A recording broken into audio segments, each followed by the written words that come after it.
Now, if you're in the market to buy one of these vans used, let me go through the top 5 problems that you're going to face. Behold our 2013 Chrysler Town & Country Touring minivan that we have owned since it was brand new. And this van has almost 190,000 miles on it. Let's go ahead and pop the hood. This has a 3.6 liter V6, the flex fuel. Here's one of the major issues you're going to face, an oil leak off that housing. And just to explain about the oil leak, it's not the actual tube that's holding your filter. It's not the O-ring seal. I'm talking about underneath of that where there's a body, and that part, that assembly attaches to the block. Where that assembly attaches to the block, that's where these things are prone to leak on the 3.6s. Now, the unfortunate thing is that from the factory, this whole unit, the oil filter housing, whatever it might be, body itself, the attaching body itself is all plastic.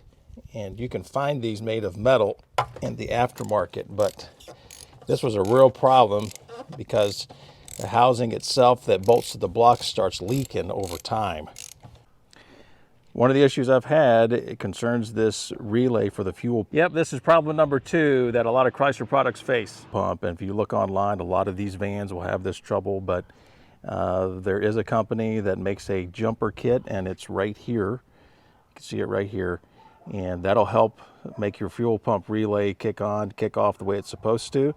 The fuel pump relay is the only relay in this box that's underneath the box and formed or made as a part of the box. So do watch for that when you're looking at these vehicles used. See if the original fuses are still there, or if someone's used a jumper kit like this, it'll let you know what kind of state you're in with your fuel pump back at your gas tank. Problem number 3 on these vans would be the sliding glass doors. Now, this is a nice feature for the automatic doors on either side. A lot of vans have them, but because of the way the track system is designed, you'll see that there's wiring harness that goes all the way back. The constant back and forth motion, over and back, over and back, over and back, would eventually crimp up and end up shortening out at least one of your wires. I've had to replace 1 or 2 of these. It's a nightmare to track down. Now, the van does have a lot of room and space. It's pretty nice. We like that. You got stow and go. You can put the seats all on the floor. We haul things with it, and that's great. But it has a 6-speed transmission. It's called the 62TE. These are known to have problems. I remember 3 or 4 months after we had the van for brand new, we took it back because we heard a lot of clunking sounds. Well, check this out, because just last November, it did this to us. Well, looks like something blew with one of the transmission lines on the 405. And it's bad enough to where there's transmission fluid all over the back of the van. Hopefully things didn't get burned up.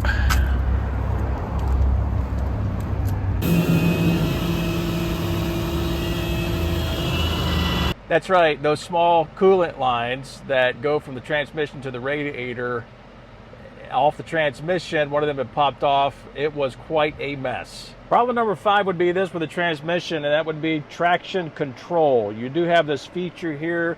You can turn this off or on. The dash lights all work. Electrically, this thing's been pretty good, but the tires, the front tires spin no matter what, in wet weather, snow, icing conditions. If it's just me driving or if it's a full load, the front tires always spin from takeoff. A quick walk around here of the van. It is held up very well. It's got a nice luggage rack up top. We've put kayaks, luggage up there before, long trips. Very good vehicle to take on long trips, by the way. We also like the automatic door in the back. We think about things like the stow and go and being able to put the seats up or down. That is very handy, especially for a guy like me that's dealing with classic car parts from time to time and everything else. People even camp in these things. So we do like our minivan. We have no plans to get rid of it. Now, as an original owner of this van, I can tell you that we're very pleased with it. We've got a lot of miles on it. We maintain it very well, oil changes, all the rest of that, tire rotations. We do a lot of preventative maintenance just like you would any other vehicle, but we're very happy with the performance, very happy with how this vehicle has done maintenance-wise over the years. And it's really, really handy if you got more than just you and your wife, you got kids, you can't beat the old minivan.